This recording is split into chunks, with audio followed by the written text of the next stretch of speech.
الحمد لله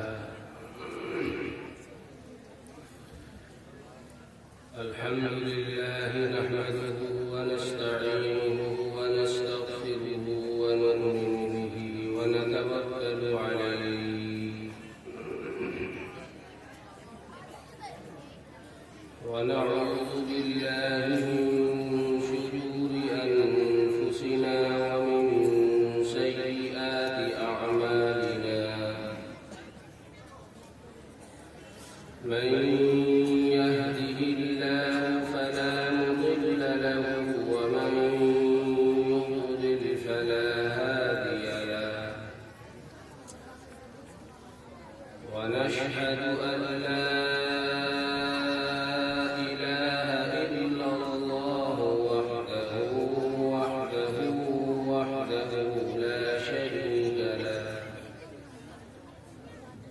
ونشهد أن سيدنا وسندنا وشفيعنا وإمامنا ومولانا محمدا عبده ورسوله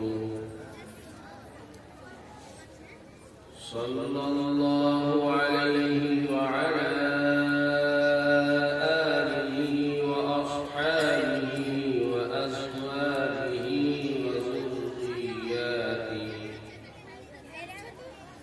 وبارك وسلم تسليما كثيرا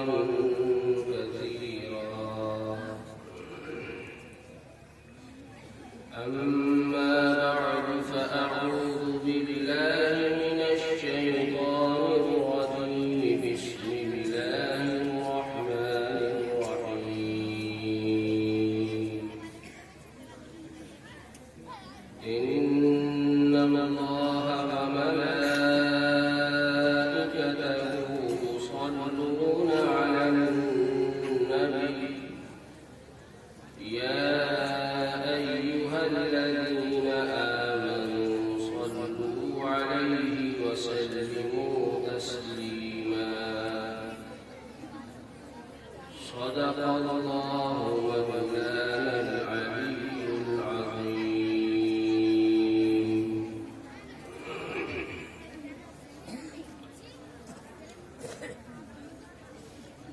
بہت ہی زیادہ عزتوں کے مستحق اسٹیج پر تشریف فرما حضرات اکابر علماء کرام، میرے دینی ایمانی بھائیوں، دوستو، عزیزوں اور بزرگوں،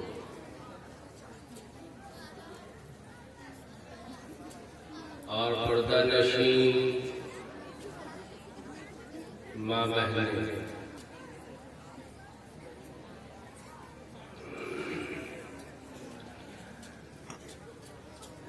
آج کا ہمارا یہاں جمع ہونا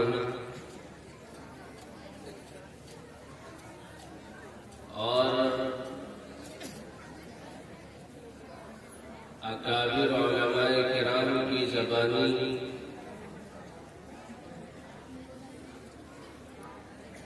دین کی فکروں کی باتیں سننا اس لیے ہے تاکہ ان باتوں پر ہمارا عمل کرنا آسان ہو جائے۔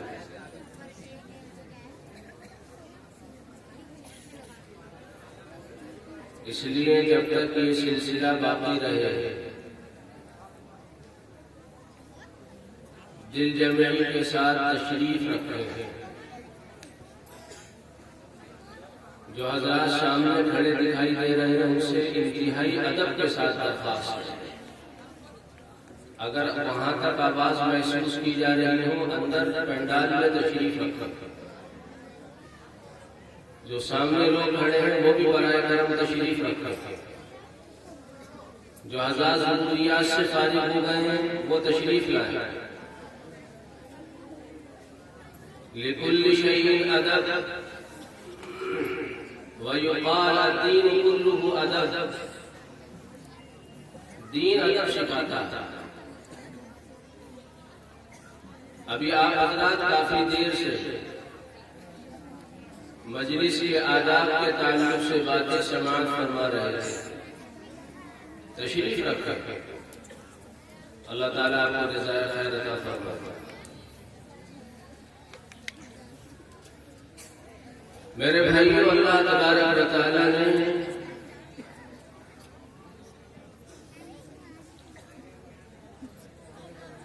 ہر آدمی کے اندر، خواہ وہ مرد ہوں یا عورتیں ہوں، کچھ نہ کچھ خوبیاں رکھی ہیں، کچھ نہ کچھ اچھائیاں اللہ نے ہر آدمی میں رکھی ہیں.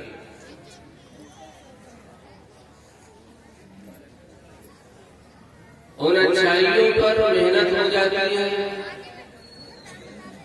لوگوں پر محنت ہو جاتی ہے، تو وہ اچھائیاں نکل کے سامنے آ جاتی ہیں. اور اگر اچھائیوں پر محنت نہ ہو، ان لوگوں پر محنت نہ ہو، تو پھر وہ اچھائیاں اور خوبیاں دبی رہ جاتی ہیں.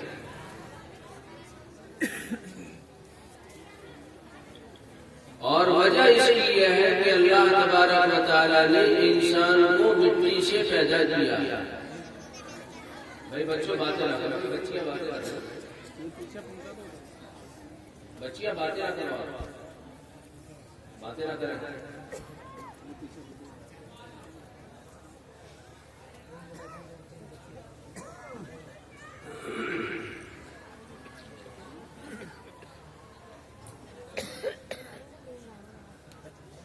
اللہ نے انسان کو مٹی سے پیدا کیا. فرمایا اللہ تبارک و تعالیٰ نے منہا خلقناکم، ہم نے اسی مٹی سے تمہیں پیدا کیا. جب انسان مٹی سے پیدا ہے، مٹی سے بنے ہیں، تو انسانوں میں مٹی والا مزاج بھی ہے. سمجھ میں آ رہی ہے بات؟ انسان مٹی سے بنا ہے تو انسان کے اندر مٹی والا مزاج ہے. مٹی کا حال یہ ہے کہ اگر اس پر محنت کرو، اس پر کوشش کی جائے، تو اس زمین کے اندر سے پھل نکلتے ہیں، پھول نکلتے ہیں، سبزیاں نکلتی ہیں، ترکاریاں نکلتی ہیں. لوگوں کو فائدہ پہنچانے والی چیزیں اس زمین سے نکلتی ہیں. یہ مٹی کا مزاج ہے، یہ مٹی کی خاصیت ہے. زمین پر محنت کو اور بڑھایا جائے تو اسی مٹی سے پانی نکلتا. کتنے کام کی چیز ہے بغیر پانی کے گزارا نہیں. ہر امیر غریب کو پانی کی ضرورت ہے. اس محنت کو اور بڑھایا جائے تو اسی مٹی سے لوہا اور تانبا نکلتا. اس محنت کو اور بڑھایا جائے تو اسی مٹی سے ڈیزل اور پیٹرول نکلتا. زمین پر محنت کو اور بڑھایا جائے تو اسی مٹی سے، اسی زمین سے سونا اور چاندی نکلتا. اس محنت کو اور بڑھایا جائے تو اسی زمین سے ایک دھاتو ہوتی ہے بہت قیمتی، اسے کہتے ہیں پلیٹینیم، یورینیم، وہ نکلتا تھا. جتنی محنت زمین پر ہوتی رہتی ہے، چیزیں نکلتی رہتی ہیں، اسی کے اعتبار سے زمین قیمتی بنتی چلی جاتی ہے. کسی زمین میں تیل کا کنواں نکل آیا تو وہ زمین دوسری زمینوں کے مقابلے میں ممتاز ہو جاتی ہے، اس کی قیمت بڑھ جاتی ہے، اس کا بھاؤ بڑھ جاتا ہے، اس کی مارکیٹ میں ویلیو بڑھ جاتی ہے. اور اگر زمین پر محنت نہ ہو تو پھر زمین بنجر ہو جاتی ہے. محنت نہ کرنے کا زمانہ اور طویل ہو تو زمین سے جھاڑ جھنکاڑ نکل آتے ہیں، جھاڑیاں نکل آتی ہیں. محنت نہ کرنے کا زمانہ اور لمبا ہو جائے تو پھر اسی جھاڑ جھنکاڑ میں کیڑے مکوڑے سانپ اور بچھو پیدا ہو جاتے ہیں، جس سے انسانوں کو پریشانی ہوتی ہے، تکلیف ہوتی ہے. یہی حال انسانوں کا ہے کہ اگر انسانوں پر محنت ہو، ان کے دل کی زمین پر ہل چلایا جائے، دانا ڈالا جائے، بیج ڈالا جائے اور ان کے دل کی زمین کو جوتا جائے، کھیتی کی جائے، تو پھر انسانوں کے اندر سے اچھائیاں نکل کر آتی ہیں، جیسے زمین سے اچھائیاں نکل کر آتی ہیں. انسانوں کے اندر سے صداقت نکل کر آتی ہے، بہادری نکل کر آتی ہے، حیا اور شرم اور پاکدامنی کے جذبات نکل کر آتے ہیں. جناب رسول اللہ صلی اللہ تعالی علیہ وسلم کے نام نامی اس میں گرانی پر اور آپ کی لائی ہوئی شریعت و تعلیمات پر اور آپ کی طرف سے لائے ہوئے احکامات پر اور اللہ کے نبی علیہ السلام کی سنت شریعت و طریقت پر مرمٹنے کے جذبات ان انسانوں کے دلوں سے پیدا ہوتے ہیں.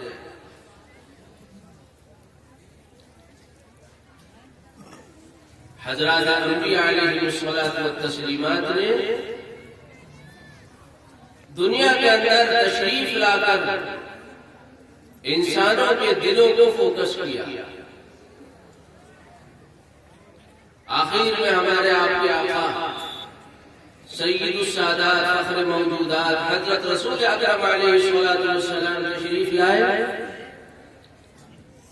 اور آپ کی بعثت کے وقت مکہ المکرمہ میں بڑے بڑے مسائل تھے، کھانے کے، پینے کے، زراعت کے، کاشتکاری کے، لیکن ان سارے مسائل کو پیچھے رکھ کر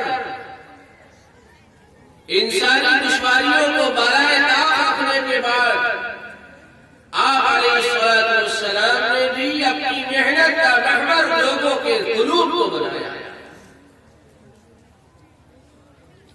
حالانکہ اس وقت وہاں دقت تھی کھانے پینے کی، عام طور پر چراگاہوں کی کمی، تعلیم کی کمی،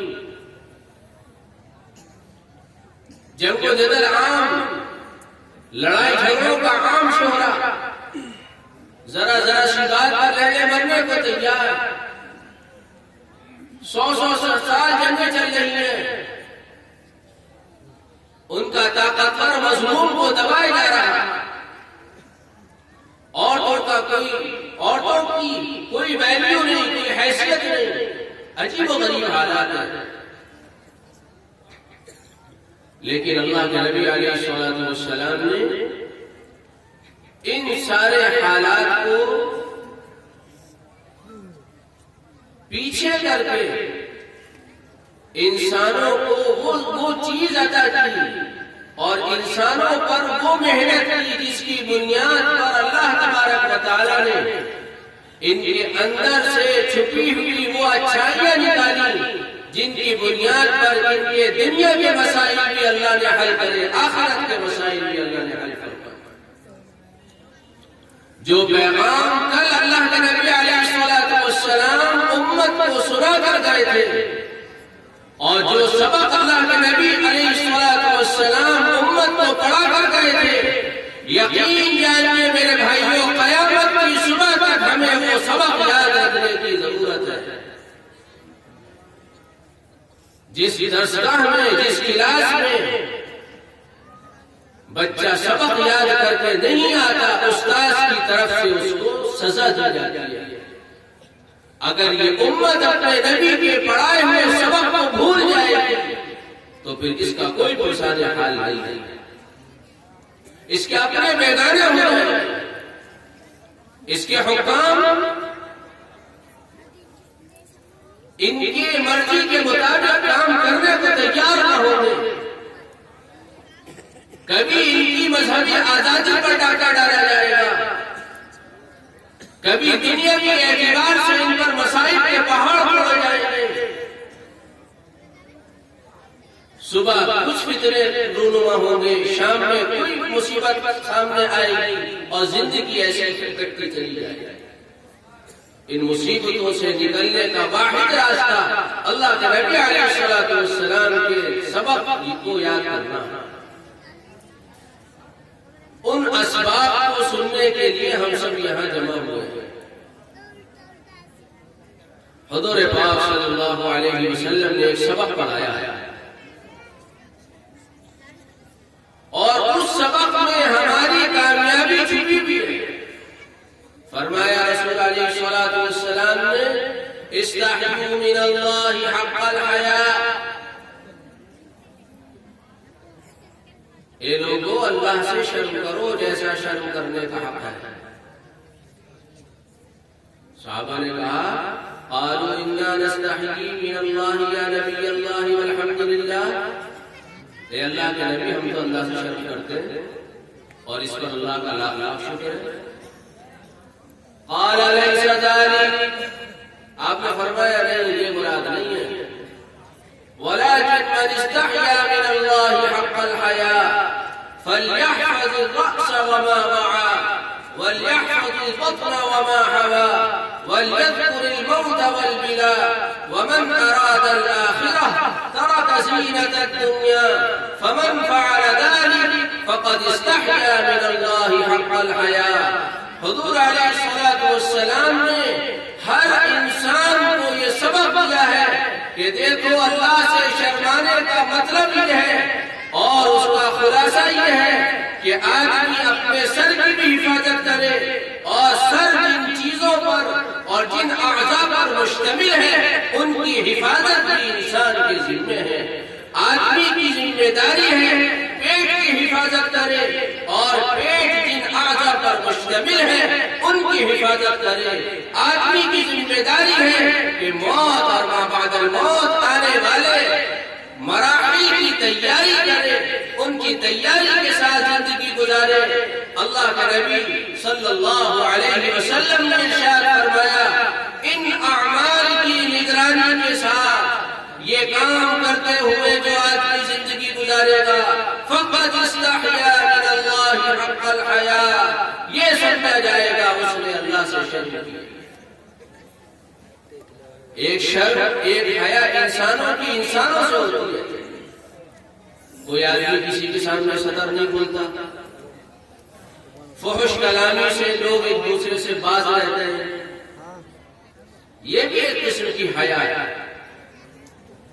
لیکن ایک حیا بندے کی اپنے رب کے ساتھ، ایک شرم بندے مخلوق کی اپنے خالق کے ساتھ. کیا مطلب ہے اللہ سے شرم کرنے کا؟ اللہ تبارک و تعالی نے جو انعامات بندوں پر کیے ہیں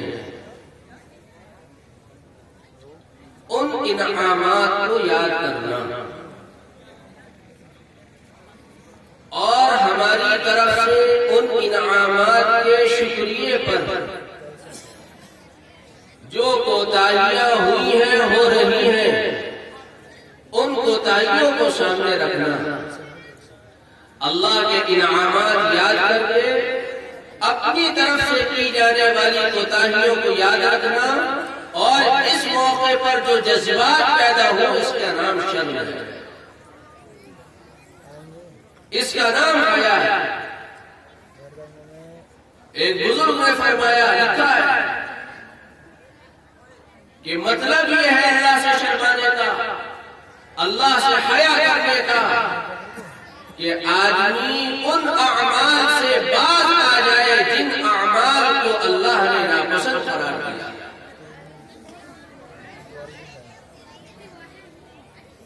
فَلْيَحْفَظِ الرَّأْسَ وَمَا وَعَى. تمہیں سر کی حفاظت کرنی ہے سر جن اعضاء پر مشتمل ہے اور اعضاء کی بھی حفاظت کرنی ہے. سر کی حفاظت کیا کرنی ہے؟ سر میں اللہ نے دماغ رکھا ہے. اس دماغ میں یہ جذبات اور خیالات بیٹھے ہوئے ہوں کہ صاحب یہ سر اگر جھکے گا تو اللہ کے سامنے جھکے گا، کسی اور کے سامنے نہیں جھکے گا. حضور نے یہ گھٹی صحابہ کے اندر ایسی پلائی تھی کہ حضرات صحابہ نے یہ طے کر لیا تھا کہ صاحب جان دے سکتے ہیں لیکن ایمان اپنی زندگی سے جانے نہیں دے. حضرت بلال رضی اللہ تعالی عنہ کے واقعات ہم اور آپ صبح شام سنتے رہتے ہیں. ان کو مارا جا رہا، ان کو پیٹا جا رہا، ان کو عذاب دیا جا رہا، ان کو سختیوں میں رکھا جا رہا. مارنے والے تھک رہے ہیں لیکن بلال ہے، ایک بلال ہے، اس کی زبان سے آواز ہے احد احد صمد صمد. بلال کی جان کے ٹکڑے کر سکتے ہو، اس کی کھال اتار سکتے ہو، تب صحرا اتار سکتے ہو، لیکن امیہ کے خلف یاد رکھ بلال کے دل سے تو اللہ کا پیار نہیں نکل سکتا. اس کے دماغ سے یہ تصورات مٹائے نہیں جا سکتے کہ اللہ کے سوا بھی کوئی معبود ہو سکتا. یہ ہے مطلب سر کی حفاظت. سر میں آنکھیں بھی ہیں، سر میں کان بھی ہیں، سر میں زبان بھی ہے. آپ کے سامنے بہت سے علماء کرام تشریف رکھتے ہیں. مجھے تفصیل بیان نہیں کرنی، میں آپ کو اشارے کر کے آگے بڑھوں گا. آنکھوں کی حفاظت. آنکھوں کے ذریعے سے آدمی بعض مرتبہ ایسے گناہ کر لیتا ہے جس کا علم قریب بیٹھنے والے کو بھی نہیں ہوگا. حضور پاک صلی اللہ علیہ وسلم نے ارشاد فرمایا انسان کی نگاہ شیطان کے زہریلے تیروں میں سے تیر ہے. نگاہوں کی آوارگی کی وجہ سے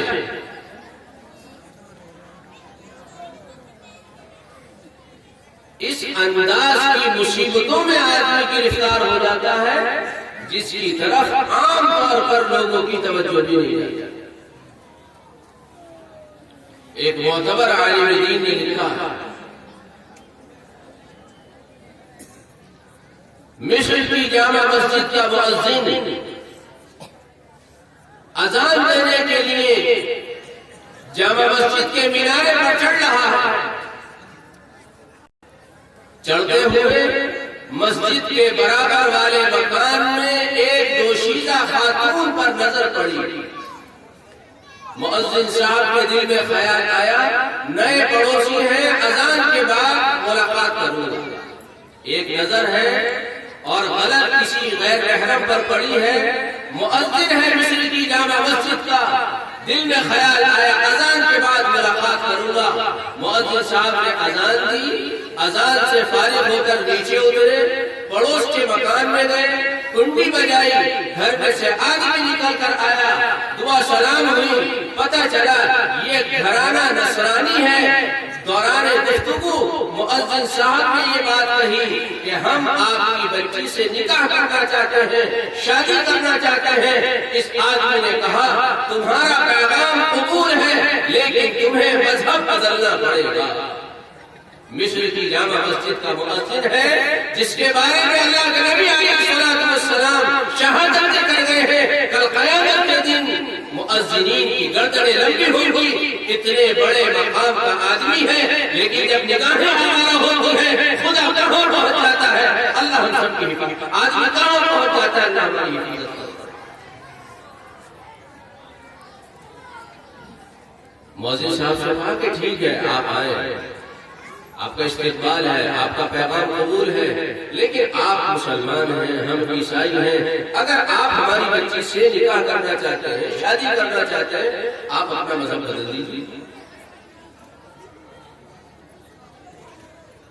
ایک اللہ والے نے لکھا ہے نگاہ کھٹک پیدا کرتی ہے، کھٹک سوچ کو وجود بخشتی ہے، سوچ ارادے کو جنم دیتی ہے اور آدمی جس چیز کا ارادہ کر لیتا ہے اسے کر گزرتا ہے۔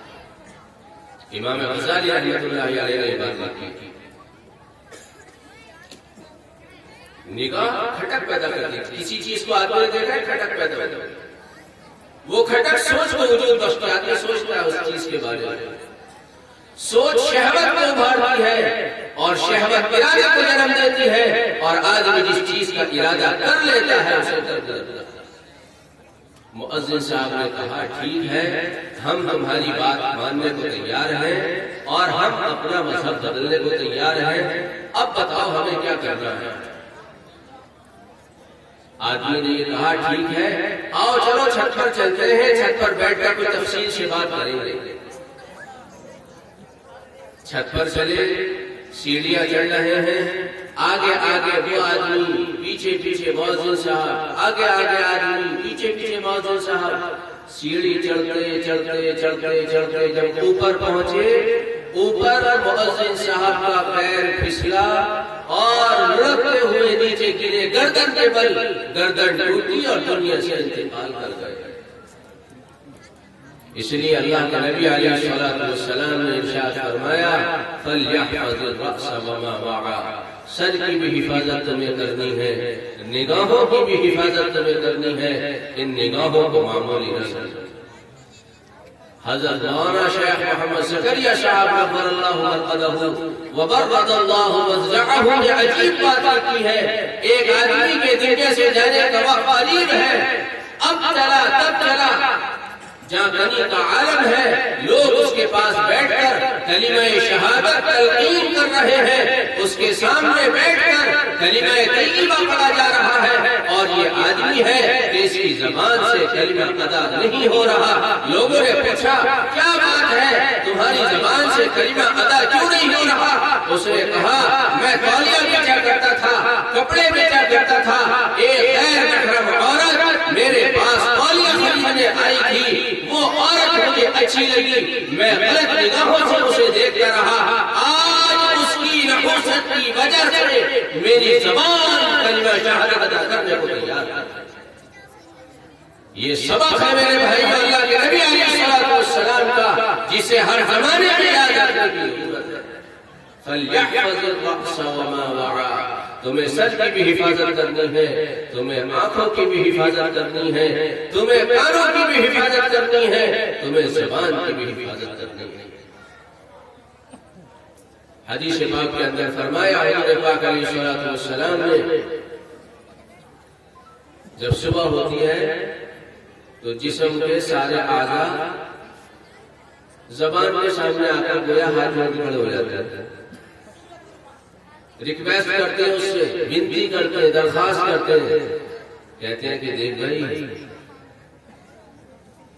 ہماری وجہ سے اللہ سے ڈر،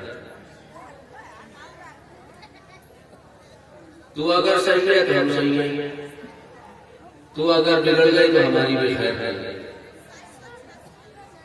ذرا سی 2 تولے کی زبان ہے، کسی کے بارے میں کچھ کہا اور اندر چلی گئی 32 دانتوں کے درمیان میں اور جسم پہ پٹائی گئی، کمر پٹ رہی ہے، ٹانگوں پہ پٹھیے پڑ رہی ہے، ڈنڈے پڑ رہے ہیں اور زبان اپنے آرام سے۔ یہ زبان آدمی کے لیے جنت میں اعلیٰ مراتب کے دلوانے کی ضامن بھی ہے اور آدمی کو بدبخت بنانے میں اس زبان کا بڑا کردار ہے۔ اس لیے اگر ہم اس زبان کی اچھائیاں چاہتے ہیں تو ہمیں اس زبان سے کلمہ خیر ادا کرنے کی ضرورت ہے۔ غیبت نہ کی جائے، چغلی نہ کی جائے، جھوٹ نہ بولا جائے، بہتان نہ لگایا جائے، یہ زبان سے کے بچنے کے کام ہے۔ کانوں سے غلط نہ سنا جائے، گانا بجانا نہ سنا جائے۔ فَلْيَحْفَظِ الرَّأْسَ وَمَا وَعَى، یہ سبق ہے۔ سر کی بھی حفاظت کرنی ہے، آنکھوں کی بھی حفاظت کرنی ہے، کانوں کی بھی حفاظت کرنی ہے اور زبان کی بھی حفاظت کرنی ہے۔ وَلْيَحْفَظِ الْبَطْنَ وَمَا حَوَى، پیٹ کی حفاظت کرو، اور پیٹ جن اعضاء پر مشتمل ہے اس کی بھی حفاظت کرو۔ پیٹ کی حفاظت کیا ہے؟ پیٹ کی حفاظت یہ ہے کہ اس پیٹ میں حرام لقمہ نہ جانے پائے۔ سمجھ میں آ رہی ہے بات آپ کے؟ آپ کو برا نہ لگے تو خالی جگہ پر آگے کر لیں، آگے آگے آ جائے، آگے آ جائے۔ میں دوسرا سبق سنا رہا ہوں، اللہ کے نبی علیہ الصلوۃ والسلام، کیا پتا کسی کی سمجھ میں آ جائے، قریب آ جائے جلدی۔ دوسری بات اللہ کے نبی علیہ الصلوۃ والسلام نے ارشاد فرمائی، وَلْيَحْفَظِ الْبَطْنَ وَمَا حَوَىٰ، تمہیں پیٹ کی بھی حفاظت کرنی ہے، اور پیٹ جن اعضاء پر مشتمل ہے ان کی بھی حفاظت کرنی ہے۔ پیٹ کی حفاظت کیا ہے؟ پیٹ میں حرام لقمے نہیں جانے پائے۔ حضرت عبداللہ بن عمر رضی اللہ تعالی عنہ، ان سے اللہ کے نبی صلی اللہ علیہ وسلم نے ارشاد فرمایا، عبداللہ 4 خصلتیں ایسی ہیں اگر تیرے اندر وہ خصلتیں موجود ہوں، وہ چیزیں تیرے اندر پائی جائیں، اور دنیا کی کوئی نعمت تیرے پاس نہ ہو، لیکن 4 چیزیں تیرے پاس ہیں، تو یہ 4 چیزیں تجھے کافی ہیں، دنیا کی کسی چیز کے نہ ہونے سے تیرا کوئی نقصان نہیں۔ فرمایا حضور پاک علیہ الصلوۃ والسلام نے، پہلی چیز ہے امانت کی حفاظت۔ اگر کوئی تیرے پاس امانت رکھتے تو اس میں خیانت نہ کرنا۔ لا ایمان لمن لا امانت لہ ولا دین لمن لا عہد لہ، اس آدمی کا ایمان کامل نہیں جس کے پاس امانت داری نہیں۔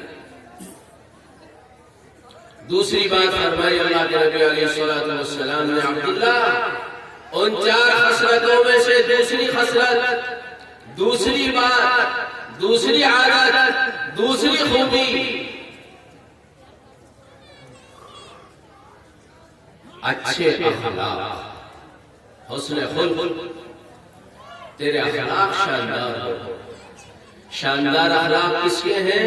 شاندار، سب سے زیادہ شاندار اخلاق حضور پاک علیہ الصلوۃ والسلام، انک لعلی خلق عظیم، آپ اخلاق کے اعلیٰ ترین معیار پر فائز ہیں۔ فتح مکہ کا موقع، حضور پاک علیہ الصلوۃ والسلام فاتحانہ انداز میں مکہ المکرمہ کے اندر موجود ہیں، لوگ کانپ رہے ہیں، عورتیں خائف ہیں، بچے کانپ رہے ہیں، دروازے مکہ المکرمہ کے بند ہیں، انہیں وہ زمانہ یاد آ رہا ہے جس زمانے میں صہیب کی پٹائیاں ہو رہی ہیں، جس زمانے میں سلمان کی پٹائیاں ہو رہی ہیں، جس زمانے میں خباب بن الارت کی پٹائیاں ہو رہی ہیں، جس زمانے میں عمار و یاسر کو مارا جا رہا ہے، جس زمانے میں سمیہ کو شہید کیا جا رہا ہے، جس زمانے میں ابو بکر کی پٹائیاں ہو رہی ہیں، جس زمانے میں محمد مصطفیٰ علیہ السلام کو تکلیفوں کا مرکز بنایا جا رہا ہے، مکہ المکرمہ کے رہنے والے اس زمانے کو یاد کر کے تھر تھر کانپ رہے ہیں۔ آج محمد رسول اللہ صلی اللہ علیہ وسلم اپنے جانثار صحابہ کے ساتھ فاتحانہ انداز میں مکہ المکرمہ کے اندر موجود ہیں، رات گزر رہی ہے، وقت گزر رہا ہے، مکہ المکرمہ میں کوئی شور نہیں ہے، گلیاں سنسان پڑی ہوئی ہیں، روڈ سنسان پڑے ہوئے ہیں۔ عورتوں نے کہا اپنے گھر والوں سے، کیا بات ہے، مسلمانوں کی آواز نہیں آتی، کوئی چہل پہل سنائی نہیں دیتی، کہیں خفیہ میٹنگ تو نہیں بنائی جا رہی، کہیں اچانک تو ہمیں قتل نہ کر دیا جائے گا، جاؤ لے کر آؤ، مسلمان کیا کر رہے ہیں۔ انہوں نے کنڈیاں کھولی، کوئی ادھر سے چلا، کوئی ادھر سے چلا، کوئی دائیں سے آیا، کوئی بائیں سے آیا، اور سارے مکہ المکرمہ کے اندر بسنے والے مشرکین حرم محترم کے اندر جب آئے ہیں، مطاف کے اندر دیکھ رہے ہیں حضور پاک صلی اللہ علیہ وسلم کے صحابہ ہیں، کوئی نماز پڑھ رہا ہے، کوئی سجدے میں ہے، کوئی رکوع میں ہے، کوئی قیام میں ہے، کوئی جلسے میں ہے، کوئی طواف کر رہا ہے، اور کوئی اللہ کے گھر کے سامنے ہاتھ اٹھا کر آنسو بہا کر دعائیں مانگ رہا، اے اللہ فلاں کو ہدایت دے دے، فلاں ہدایت دے دے، سنوں کو ہدایت دے دے۔ ان کے کان حیران ہیں، ان کی عقلیں حیران ہیں کہ اللہ یہ کون سی قوم ہے، ہم نے ان کو ان کے گھروں سے نکالا، ہم نے ان کو ان کے شہر سے نکالا، ہم نے ان کے ساتھ ظلم و زیادتی کی ہے، لیکن یہ ہماری ہدایت کے خواہاں ہے۔ اللہ کی بنا یہ کون سی قوم ہے؟ دن نکلا، بیت اللہ شریف کا دروازہ کھولا گیا، حضور پاک صلی اللہ علیہ وسلم اندر تشریف لے گئے، ساتھ میں اور صحابہ بھی ہیں۔ آپ نے اندر عبادت کی، اس کے بعد دروازہ کھلا، آپ نے دونوں پٹوں پر ہاتھ رکھا اور آپ نے معلوم کیا کیا رائے ہے تمہاری میرے بارے میں، تمہاری کیا رائے ہے؟ قریش موجود ہیں، مکے والے موجود ہیں، حضور پاک صلی اللہ علیہ وسلم بیت اللہ شریف کے دروازے کے دونوں پٹوں پر ہاتھ رکھے ہوئے ہیں اور پوچھ رہے ہیں کیا خیال ہے تمہارا، کیا خیال ہے تمہارا، کیا خیال ہے تمہارا؟ یہ لوگ پریشان ہیں کہ آج ہماری خیر نہیں ہے۔ کچھ لوگوں نے کہا کریم ہے، کریم کے بیٹے ہیں، ہمیں آپ سے کرم کی امید ہے۔ آپ علیہ الصلوۃ والسلام نے ارشاد فرمایا انتم الطلقاء لا تثریب علیکم اليوم، آج تم سب آزاد ہو۔ میں تم سے وہی کہتا ہوں جو میرے بھائی یوسف نے اپنے بھائیوں سے کہا تھا، ہم تم سے کوئی بدلہ لینا نہیں چاہتے۔ یہ ہے وہ اخلاق جن کی وجہ سے مکہ المکرمہ میں رہنے والے وہ کٹر مشرک اور کافر جو قسمیں کھایا کرتے تھے پہاڑوں کی چوٹیوں سے کود جائیں گے، اسلام قبول نہیں کریں گے، اخلاق کی وہ تلوار چلی جس کی وجہ سے نہ جانے کتنے مسلمان ہوئے۔ تو دو سبق دے رہے ہیں عبداللہ، 4 حسرتیں ہیں یاد رکھنا، اگر تیرے اندر موجود ہے کسی چیز کی تجھے ضرورت نہیں ہے۔ امانت کی حفاظت ہو، اچھے اخلاق ہو، اور فرمایا اللہ کے نبی علیہ الصلوۃ والسلام نے کہ تیرا کھانا حلال ہو، کھانا تیرا حلال ہو، حرام لقمے تیرے پیٹ میں نہ پڑے۔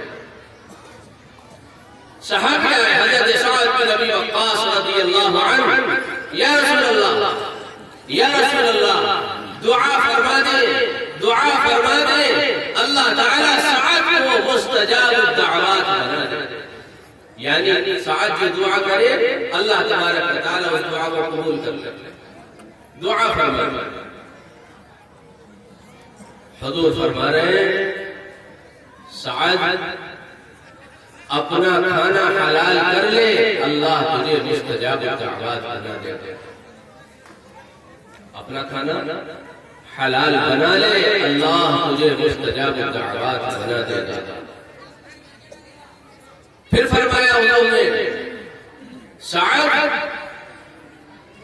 جس پیٹ میں ایک لقمہ حرام کا چلا جاتا ہے، جس پیٹ میں ایک لقمہ حرام چلا جاتا ہے، اللہ اس آدمی کی 40 دن تک کوئی عمل اللہ قبول نہیں فرماتا، اس آدمی کا کوئی عمل 40 دن تک قبول نہیں فرماتا۔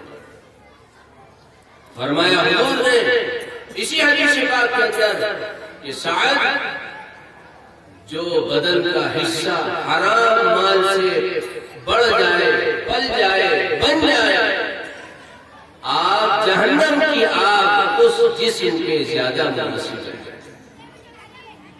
اس لیے کیا سبق دیا؟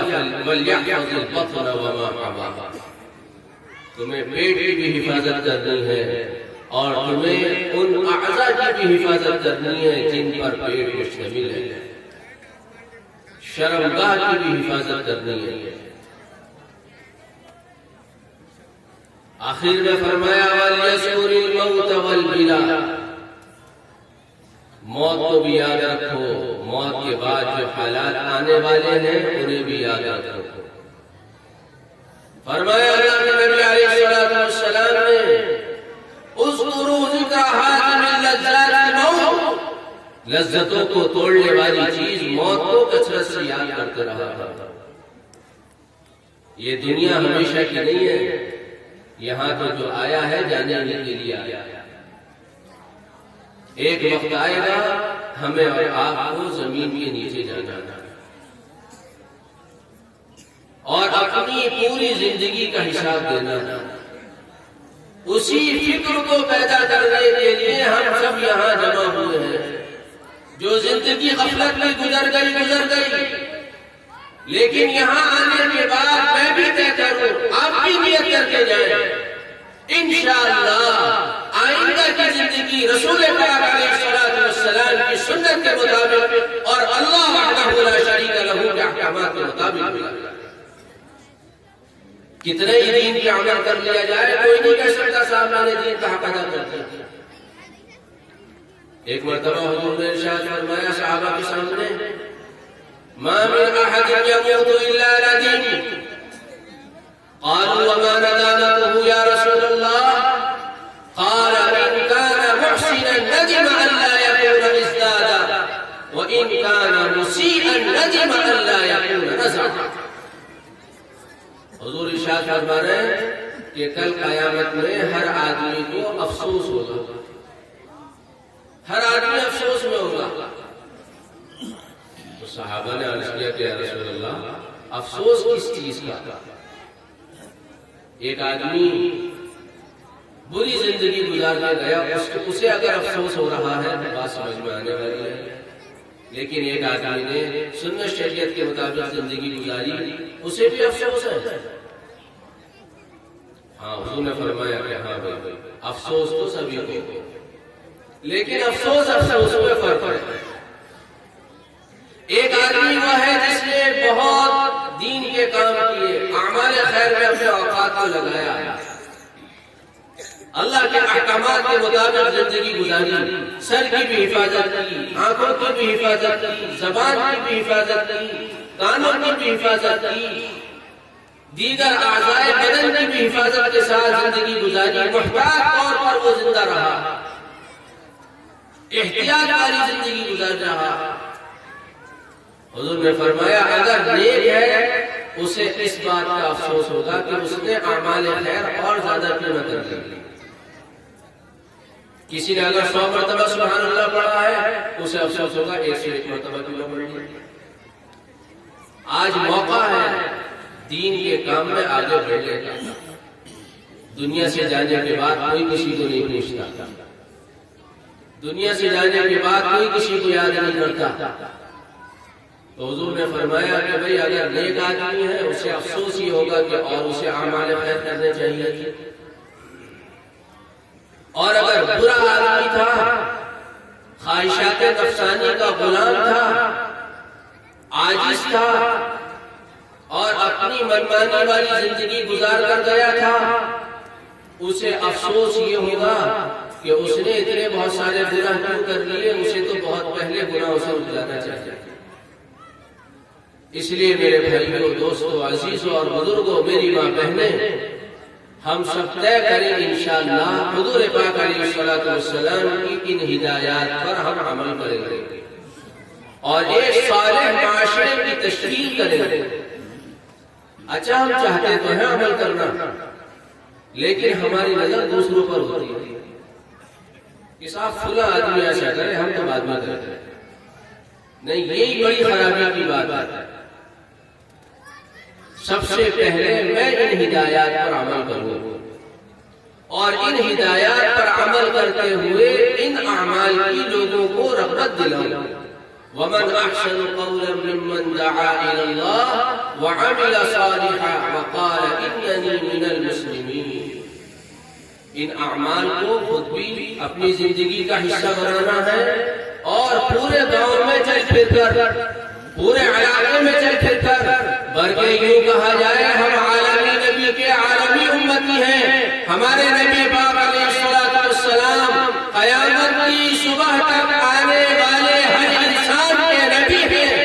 ہم ہر انسان تک جہاں تک ہم جا سکتے ہیں, ہر قوم اور برادری تک, ہر صوبے اور ضلع تک, ہر ملک تک اللہ کے نبی علیہ الصلوۃ والسلام کے اس سبق کو خود عمل کرتے ہوئے لوگوں تک پہنچانے کا ذریعہ بنیں گے.